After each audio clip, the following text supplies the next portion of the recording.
สบายดีมื้อนี้พาน้องใหม่หายใส่ถุง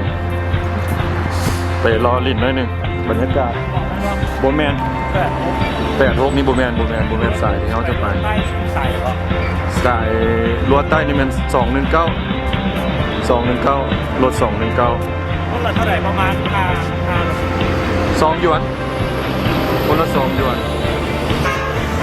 แล้วเขาต้องไปถ่ายอยู่ป้ายสถานีพี่เห็นมารถใต้นี่เป็นเมืองเก่าเมืองบูฮานของจีนเป็นหมู่บ้านเลยหมู่บ้านวัฒนธรรมหมู่บ้านบูฮานขี่รถไปน่าจะประมาณ30 นาทีออกจากเซินตูต้าเฉมหาวิทยาลัยเซินตูมันก็จะบอกไว้อยู่ในว่ามีอย่างนี้อย่างไรสาย219นี่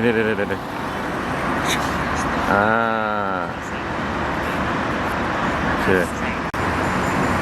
เบิ่งดูเห็นม้าไก่ๆนะแมนบอเบิ่งดูบอแมนยังบอแมนสาย887บอแมนทานไปก่อนกำลังค่ะท้องฟ้าครึมๆมื้อนี้มื้อนี้ประมาณ16 องศาวิธีเซ็นตูเอาเบิ่งน้ำแอปคนกับมาท่าวันนี้วันเสาร์วันที่9 เดือน 11 2019พวกเขาแจกน้อยใบบ้าจะพาไปลิ้นลั่วใต้กับมือใหม่มือกล้องพวกเขาให้ใส่ถุงเบิ่งทาเพิ่นบ่แม่นธรรมดาขากล้องพร้อมครบสุดเป็นครั้งทมิตรที่จะออกเที่ยวมาอย่างในเทอร์พวิทอยู่ที่ประเทศจีนให้ใส่ถุงเบิ่งดูแม่นบ่แม่นแล้วหายมาแล้ว219มาเต็มกระไปขึ้นเลยเอาเงินขึ้นข้างหน้าเอาเงิน2 หยวนคนละ2 หยวนบ่ใส่พองหันมันจะมีพองเก็บเงินโอเคมานี่นะขึ้นได้ละมาละโซเฟอร์ใหม่มือใหม่รถใหม่โซเฟอร์ใหม่ตัวต้องเป็นห่วงบ่ก็ได้ครับไป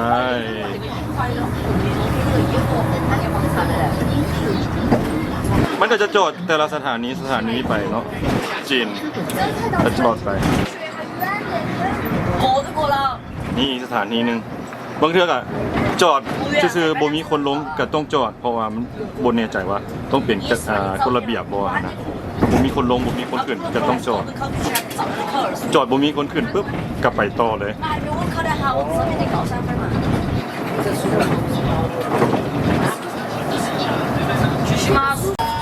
มาฮอดแล้วอีกคิวนึงเข้าไปในคนจะเอาติ๊กนี่เขาเจ้ากับทันสมัยเลยเป็นแอปเลยเป็นแอปที่สามารถจ่ายในบัญชีธนาคารเลยว่าเอาเห็นเฉพาะขึ้นรถเมล์รถไฟบ่อยากจ่ายเงินสดหรือว่าจะจ่ายเงินสดตัวนี้ได้2 หยวนแต่ถ้าจ่ายเป็นบัญชีแบบซีนี่มันจะมีส่วนลดอาจจะบ่ฮอด2 หยวนโอเคนี่คือความทันสมัยของแขวงเซซวนเมืองเซินตูแขวงเซซวนแขวงจุ้มจีหลายๆคนที่อยู่แล้วก็อยากจะฮู้เนาะจุ้มเซซวนนั่นแหละแม่นละเมืองนี่แหละเมืองเซซวน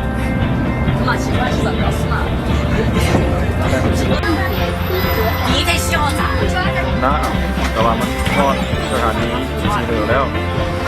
บางคนเขาก็จะคนเขามาพริกบางคน เอาเงินสด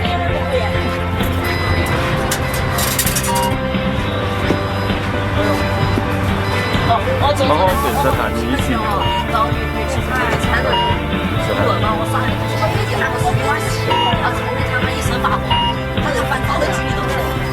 幼是中华民族的传统美德，请主动的做人，让给需要帮助的人，谢谢。各位乘客，为了你的喜我的安全，请可以上车后请往里走，谢谢你们的配合。 ทันสมัยหลายเอาโทรศัพท์ยับใส่บัตรใส่ว้าวสบายเลยขี่รถมีเงินเอาเงินลงนี่สถานีเป็นสถานีรถไฟฟ้าใต้ดินเนาะ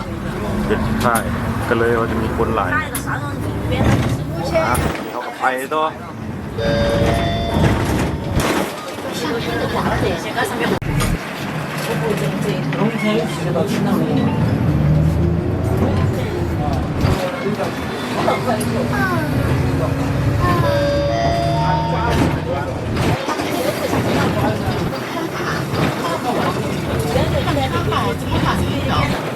祝福您的选择。前方到站黄连村站，黄连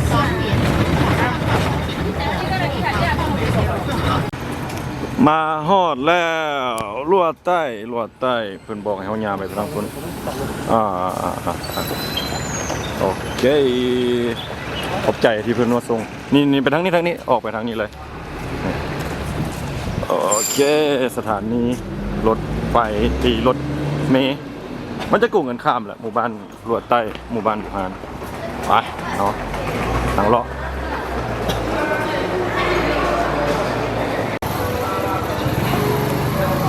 มาฮอดแล้วประตูลวดใต้คนกับส่วนเสียกันอยู่ประมาณนี้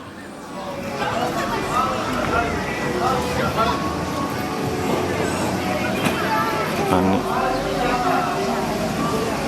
นี้ก็จะเป็นห้างขายเครื่องทั่วไปแต่ว่าจุดเด่นของลวดใต้มันอยู่ไหนโอ้มี BM Sport เบิ้งฝันไว้ในอนาคตคุณเรียนพี่วะคุณเรียนอันนี้เป็นทางหน้าอันนี้น่าจะเป็นประตูโอ้โหมันมี2ประตูหน้าหรือประตูหลังแต่ว่าทางนี้มันเห็นคนมาหลายน่าจะเป็นทางหน้า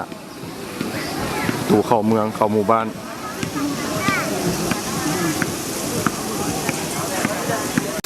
อยู่ทางหน้ามันก็จะมีเป็นก้อนหินกั้นเขตแต่ว่าเฮ็ดออกมาได้งามหลายเป็นบอลให้คนออกมาแล้วเศร้าเมื่อยแล้วก็ได้นั่งกันเลย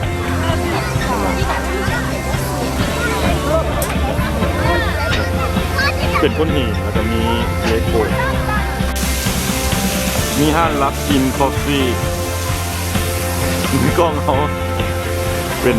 คอกาแฟโตแบบมักสุดๆเลยกว่าก่อนออกมานี่ก็เฮ็ดกาแฟกินแล้วตั้งเอาเข้าไปข้างในเลยปะแบบตามหาห้างกาแฟมีของแรกตักนะครับเมื่อกี้คนที่ย่างถ่ายกล้องเอาบนหมดทางอากาศเอาไก่รถประตูปะเขาเข้าไปเบิ้งข้างในกันปะจริงถ้าผู้ใดได้ติดตามเบิ้งเมื่อก่อน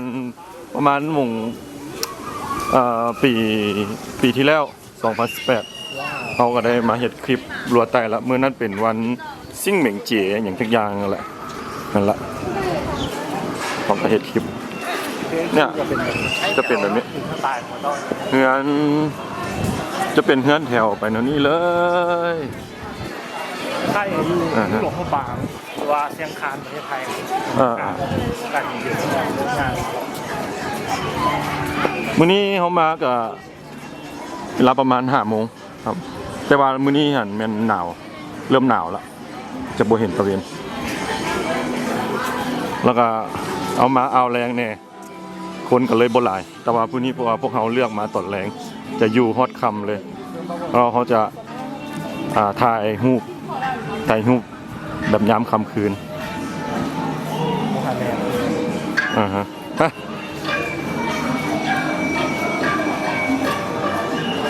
ประมาณนี้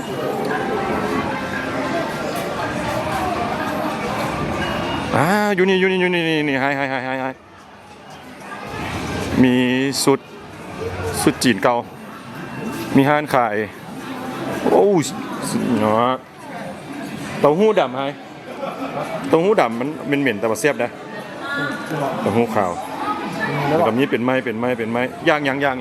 เราต้องเบิ่งก่อนนะเจ้ากล้าบ่นี่เจ้ากล้าบ่นี่เคฟกับแมงงอดเจ้ากล้ากินบ่นี่เจ้ากล้ากินบ่ไปถามเบิ่งเจ้ากล้าบ่ให้เอาเจ้าจับเบิ่งเลยถามเลยตัวสาวเสียนเนี่ยอีเกอร์ตัวสาวเสียนแล้วเจ้ากระจับขึ้นก่อนแล้วถามเราว่าเจ้าสิกินอีหยังเอารถโบกล้าจับ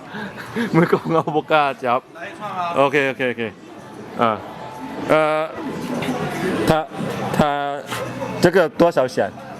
一个吗20来过吗20ตัวหนึ่ง20 หยวน20 หยวนกับประมาณน่าจะ25-26,000 กีบจะเกิดตัวใหญ่ๆต้า这个30แล้วนี่30 หยวนจะเกิดแมงงอดนี่นะจะเกิดตัวนี้ก็20 หยวนกินตัวใดฮะโบกล้ากิน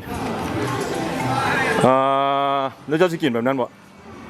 แบบนี้เมนูเป็นน้ำหอมปิ้งใช่ไหม有牛肉吗牛肉这个你กินงัวเป็นเมนูเป็นเอียงเขาเข้าใจบ่กินงัวบ่แบบปิ้งนะแบบปิ้งอยู่อย่างนะปิ้งแต่ว่าเราเจ้าจะกินแบบไหนเป็นเส้นบ่เป็นมีหรืออีหยังข้าวเปียกเอาแนวใดยังตัดสินใจบ่ได้เดี๋ยวเรื่องมันก่อนเด้อตกลงว่าบ่กินแมงงอดเขาเลือกจะมากินฮูกแกะโอเคว่าเย้าเจ้าเพียนเจ้าเพียนคือเราบอกถ่ายได้เลยเฮ็ดเลยมาโซใส่กล้องพี่นี่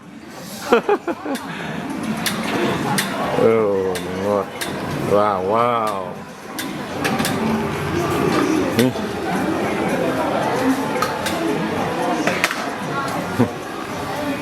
โอ้เบิ่งวิธีมันเฮ็ดเตาไฟอยู่นี่ส่วนหลายเป็นเตาแบบเตาแก๊สแล้วมันก็จะฮ้อนขึ้นแดงๆก็จืดก่อนเราจะมาทางอีกบาทนึงชิ้นแกะ4 ไม้10 หยวนกับประมาณ 13,000 กีบ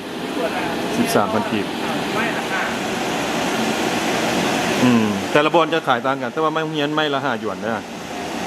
อยู่นี่คือถือก่อนต่ออยู่นี่เป็นบอนท่องเที่ยวด้วยนี่เขาจะบ่ได้มีเงินมาจ่ายมื้อนี้แต่ว่าพวกเขาจะใช้แอปจ่ายเงินแอป WeChat ใช้ WeChat ซะ WeChat สแกนเข้ามาตัวสแกนวันนี้นะสแกนแล้วเอากะเข้ามามันจะสแกนให้เขาแล้วเขาก็พิมพ์คำว่าจ่ายเงินเข้าไป10 หยวน10 หยวนตึ๊กครับมันก็จะเฮ็ดหน้าที่หลังจากนี้เขาก็ใส่รหัสรหัสบ่บอกรหัสโอเคเรียบร้อยแล้วมา10 หยวนเรียบร้อยถ้ากินมื้อนี้เบิ่งเลยผมบอกแกออกมาแล้วก็ปิ้งนะมึงใส่นะเป็นไส้เป็นไฟได้มั้ยใส่ไฟใส่แก๊สแดงจะบ่ได้ใส่ถ่านที่บ้านหอมแล้วฮะเยาเทอร่านะนี่มันปุ่มเทอร่าเลยเทอร่าแปลว่าเผ็ดแห้งเผ็ดหลายกินหอมมาแล้วมันกินหอมคล้ายๆคือปิ้งจีนนั่นแหละใส่จอกไปเลยมีผักหอมบัวนั่นนึง เชื่อโอเคไปปิ้งแกะมื้อนี้เขาใส่เงินไปแล้ว14หยวนซื้อปิ้ง10หยวนเดินทาง4หยวนว้าวตุ๊กตาหลายแท้ก็เจ้าเพลงอย่างว้าวสาวก็ได้ตุ๊กตาหลายแท้สาวจีนได้มาแล้วยางโลคือซีนแกะกินหอมกินก่อนเด้อ ทั้งเลยต้องกัน ครับจับผลไม้2 ไม้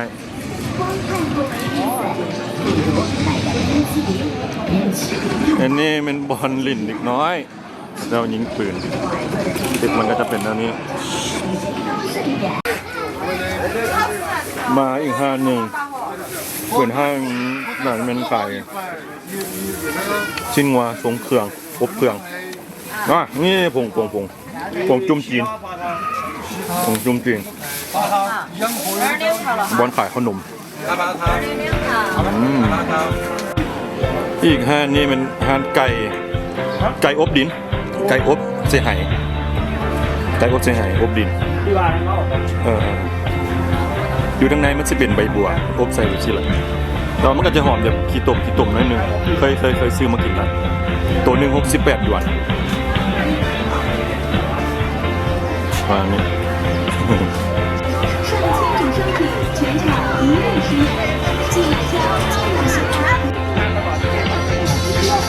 แล้วจังไรเขาไปซ่องกันดึกกับตุ๊กตาเพราะว่ามันต้องมีนะข้างหน้าเป็นค่ายก็แบบเขาอยู่ในหนังจีนนะเดี๋ยวนี้นะเขาเบิ่มหนังจีนนะ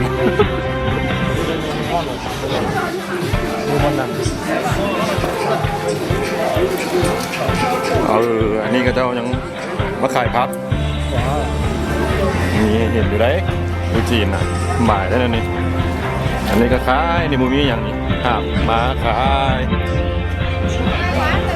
พับจะอยู่ข้าเจ้านี่ดึกอันนี้ดึกบ่เอาบ่ไปดึกเอาตัวสาว5块10块หาลูก10หยวนเฮ็ดบ่เฮ็ดเลยได้ฮะบ่ดึกใส่อันตุ๊กตาตัวซาเด็ด这个12个10หยวนต่อ12อันแล้วมันได้แตกจากหน่วยหรือยังได้ต้องแตก3แล้วซานเกอร์มา这个12只เสือ12อัน20หยวน10หยวนเอาปูเป้ามาแล้ว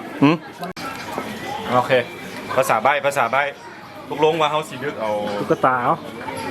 ตุ๊กตา5 ลูก1 2 3 4 5ในราคา10หยวนประมาณ 13,000 กีบดึกว่าสิได้เมื่อ5 ลูกบ่ลองไม่ค่อยร้องลูกนึงเลยนะ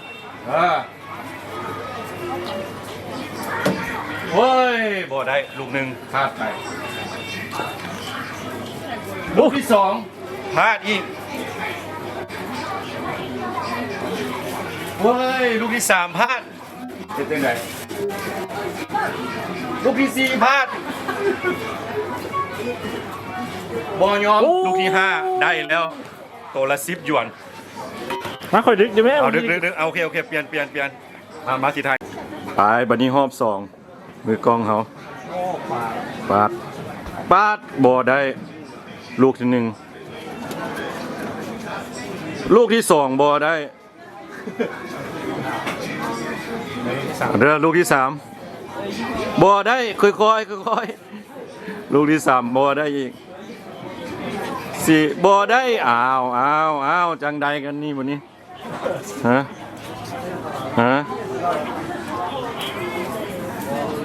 ลูกที่5กันยังบ่ได้วะไอตัวเดียวฮะเอาอีกรอบ2บ่ยอมบ่ได้ เขาได้ ไม่เอาบ่ได้ยัง3 ลูกยัง3 ลูกเพราะว่าเมื่อกี้นี้เราดึกไปเนาะบ่ได้มาเอาไหมเจ้ายิ้มใส่ค่อยบ่เจ้ายิ้มใส่ค่อยบ่ได้ไปแล้วอีกตัวหนึงแสดงว่าเดี๋ยวนี้เขาได้2 ตัวเป็นตัวละ15 หยวนเขาเอาอีกตัวหนึงตัวใดตัวนี้เฮ้ยไปก็ยี30 หยวน สุดท้ายเขาก็แบกกระเป๋าออกจากห้านโยน ได้แต่2 ตัวโยน3 เทื่อ30 หยวนแต่ว่าต่อได้จ่าย20 หยวนแสดงว่าตกอยู่ตัวละ10 หยวน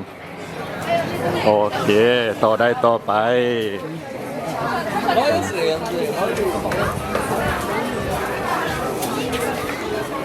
มาไ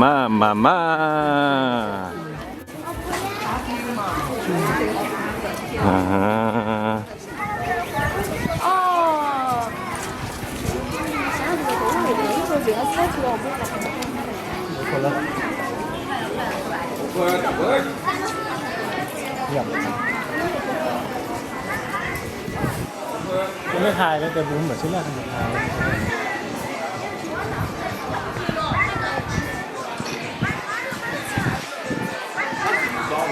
ว้าว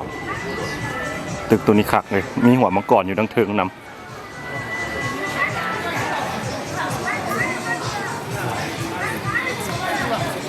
ว้าว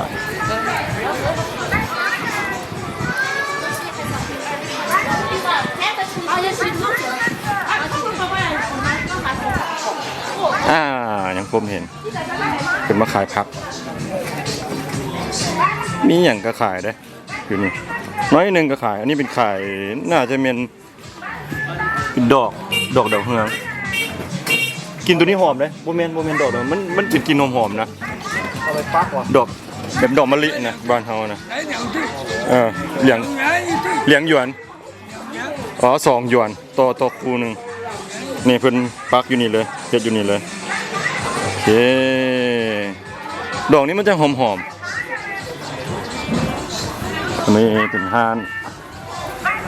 อาหารเสร็จแล้วอันนี้จะขายอย่างโอ้เป็นซาลาเปา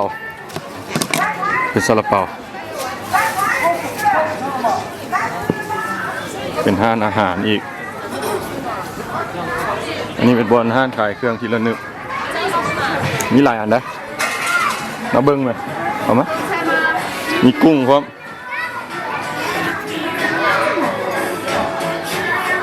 ว้าวลายแนวหลายโหมดฮะ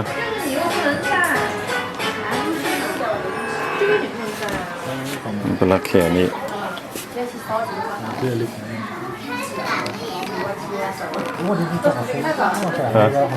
มีแล้วจอกาแฟเขามีแล้วไปออกไปเลาะข้างนอกอีก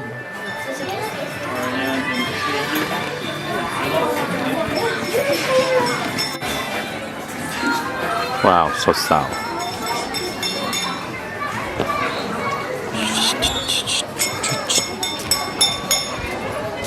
คอแนวนี้เป็นขายขนมด้วยนี่เป็นขนมคือแบบตังเมแหละแข็งนี่จะเคาะอย่างหูเจ้าให้พบเห็นถือว่าเป็นปกติก็ต้องหาเครื่องขายเป็นหลายนะอันนี้เป็นฝากำแพงสลักด้วยงูมังกร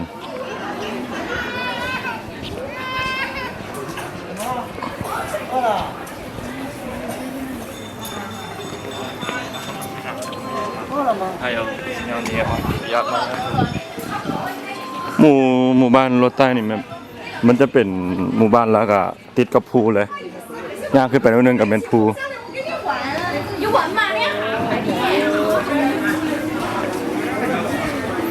อันนี้เขามาขายอันนี้เป็นห้างขายเครื่องสุดจีน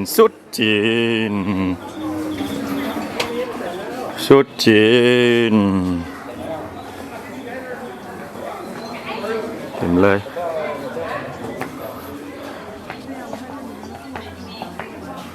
มีหลายอย่างราคานี่มันสุดเด็กน้อย65 79น่าจะเป็นเกือบ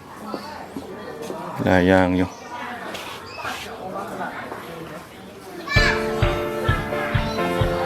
ออกไปเติมไปรอเติม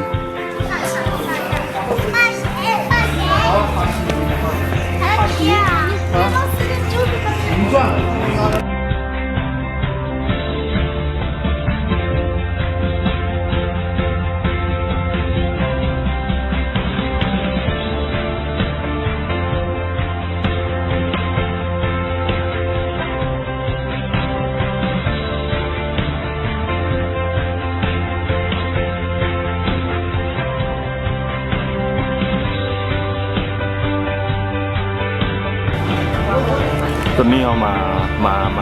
อ๋อรู้สึกว่าอยากเข้าละซอนเอากินก่อนกิน แบบอยากได้ส้มเคี่ยวนะ เกี๊ยวว่ามันสลายมันเป็นถ้วยน้อยนะ ว่า เอาได้ก็ได้เนี่ยภาษาก็เฮาบ่ค่อยเก่งปานใดมีแต่ว่าเบิ่งกับฮู้เอามักตัวไหนละซี่จะเกิดไปว่าอันนี้ตัวนี้เป็น จะถาม อ๋อเป็นเกี๊ยวจืด ราคา 这个多少水饺12 元ส่วนใหญ่เนี่ย 这个大吗这个小吗大吗อ๋ออันนั้นถ้วยแหละซ้ำถ้วยนะถ้วยไปเอาตอนนั้นแหละนั่งเลย可以他要一个要不要辣椒？เผ็ดบ่要一个黑椒啊。辣椒มันเผ็ด我看一下这个多少12元一样啊OK 要不要辣椒？要อันนี้ก็22หยวนเอาเผ็ดน้ำเอา เส้นใหญ่ ตัวนี้เป็นเส้นไงน่าจะแบบคือเส้นข้าวเหนียวบ้านเขาเลยนะเขาเคยกินมาเลยวันนี้โอเคเราบอกให้เขาเป็นนางเขาบ่นางเขาจะมาบุกเบิ่งว่าเขาเฮ็ดกินกันจังไดอันนี้หม้อของเราอันนี้เงินครัวห้านกับบ่ได้ใหญ่เลยห้านนี่เป็นแบบห้านมุมแยกเลยเป็นมุมแยกหน้ากว้างนี่จะประมาณมุม2 4 1 2 3ประมาณ5 เมตร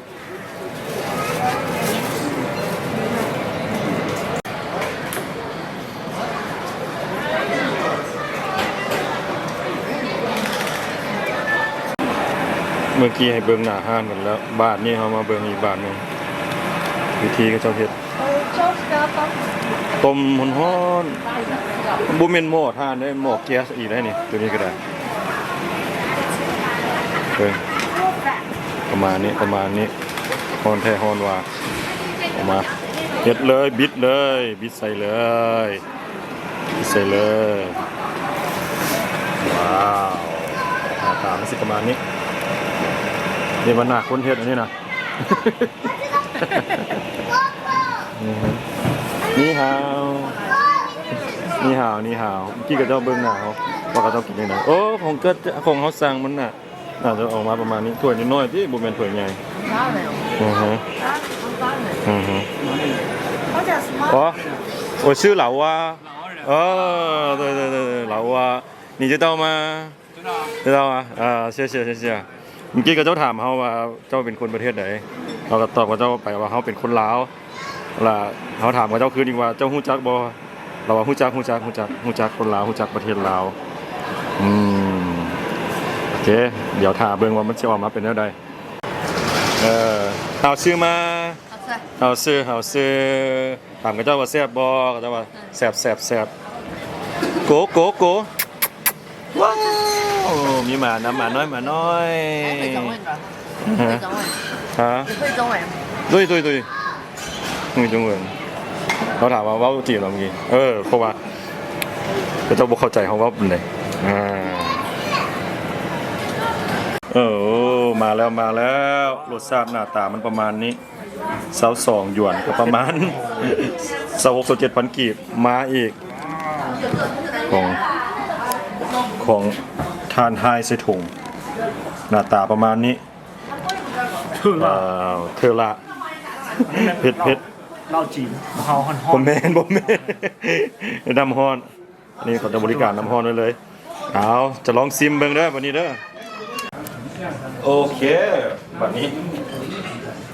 ได้เวลากินกินก่อนครับตาแซ่บแต่น้ำมันขึ้นเหรอน้ำฮะวางสาวจืดมาน้ำมันว่ามันจะเป็นน้ำป่าแบบส้มๆนะน้ำป่าส้ม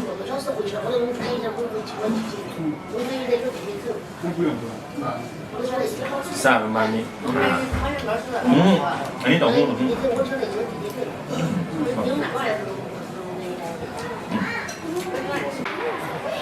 บรรยากาศค่ำคืนมื้อนี้เขาปรับกล้องออกเป็นโทนแบบแดงๆนิดนึงรัวไตยามกลางคืนเพราะว่า2 เทปที่ผ่านมาแม่นเฮาเสนอไปตอนสวยตอนนี้เฮามายามค่ำคืนนี่มือกล้องไฮเฮากำลังตั้งกล้องจะถ่ายบรรยากาศยามค่ำคืน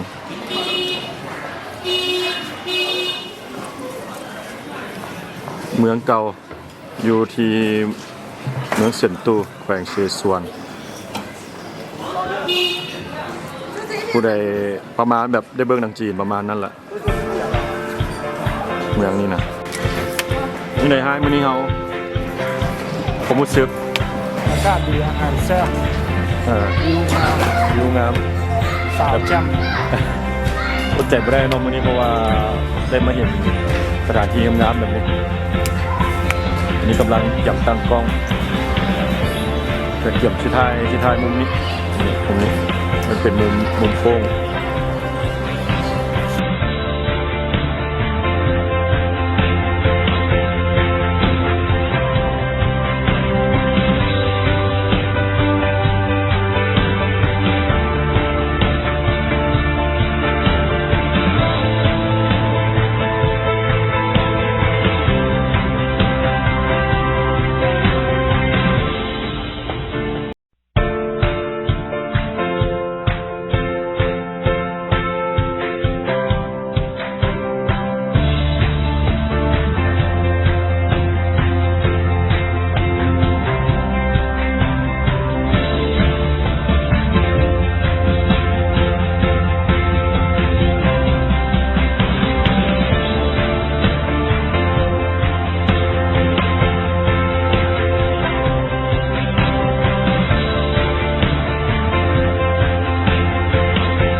นี้มีจีนน้อยมาลินเราเจ้นี่ฮาวนี่ฮาวเป็นจีนตั้งแต่น้อยเนาะเป็นจีนตั้งแต่น้อยมาให้ความสนใจเขาถ่ายวิดีโอมาเนี่ยพอเพิ่นขายเครื่องอยู่นี่ห้านขายเครื่องเพิ่นอยู่นี่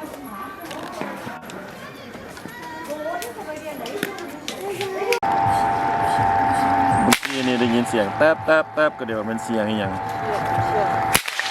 เสียงตู้นี้กำลังน่าจะแม่กันบ้านเขาเอิ้นมะคางแล้วมะคางอย่างคือมนๆยาวๆโอ้โห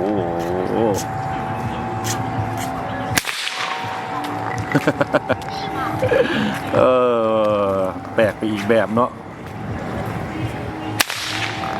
แปลกไปอีกแบบ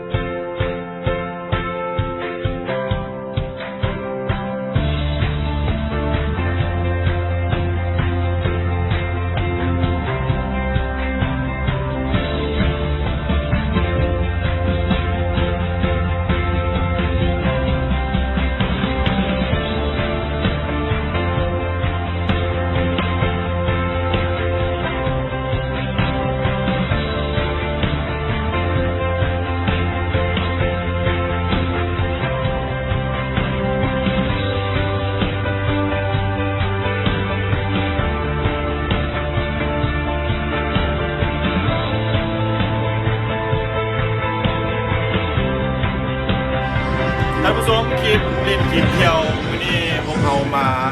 เที่ยวลวดไต้ในยามค่ำคืนเพราะว่าในเทปที่ผ่านมาพวกเราเที่ยวลวดไต้ในต้นสวย แต่วันนี้พวกเรามาเที่ยวในยามค่ำคืนกันเห็นได้หลายๆบรรยากาศที่ว่ามีความมวลซื่นแล้ววันนี้พวกเรามาถ่ายรูปกับมือกล้องของเชิดตูของพวกเขาใส่ยานับไฮใส่ถุงวันนี้ไฮใส่ถุงกับออกแลนด์มาบวกกันเก็บภาพงามๆในยามค่ำคืนของลวดไต้อย่าลืมให้มาเที่ยวเชิดตูอย่าลืมมาที่ลวดไต้เมืองบูฮานเมืองแห่งวัฒนธรรมและเมืองแห่งความทรงจำที่หลายคนมาแล้วบ่มีวันลืมสำหรับมื้อนี้เวลาเมิดขอลาท่านผู้ชมไปก่อนสบายดี